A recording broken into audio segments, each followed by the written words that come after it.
all men are created equal, and they are endowed with the rights to life, liberty, and the pursuit of happiness. Not so fast, Mr. Jefferson. These words from the Declaration of Independence and the facts behind them are well known. In June of 1776, a little more than a year after the war against England began with the shots fired at Lexington and Concord, the Continental Congress was meeting in Philadelphia to discuss American independence. After long debates, a resolution of independence was approved on July 2nd, 1776. America was free, and men like John Adams thought we would celebrate that date forever. But it was 2 days later that the gentlemen in Congress voted to adopt the Declaration of Independence, largely written by Thomas Jefferson, offering all the reasons why the country should be free. More than 235 years later, we celebrate that day as America's birthday. But there are some pieces of the story you may not know. First of all, Thomas Jefferson gets the credit for writing the Declaration, but 5 men had been given the job to come up with a document explaining why America should be independent. Robert Livingston, Roger Sherman, Benjamin Franklin, and John Adams were all named first.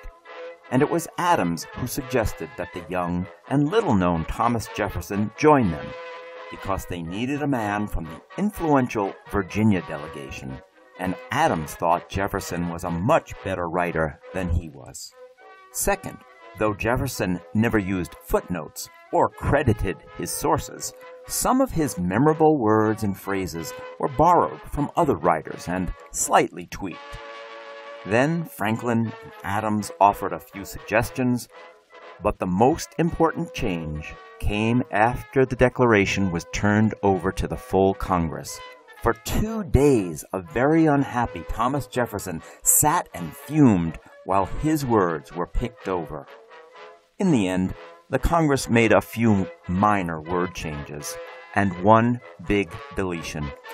In the long list of charges that Jefferson made against the King of England, the author of the Declaration had included the idea that George III was responsible for the slave trade and was preventing America from ending slavery.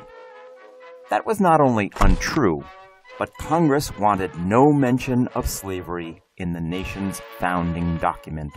The reference was cut out before the Declaration was approved and sent to the printer. But it leaves open the hard question: how could the men who were about to sign a document celebrating liberty and equality accept a system in which some people owned others? It is a question that would eventually bring the nation to civil war, and one we can still ask today.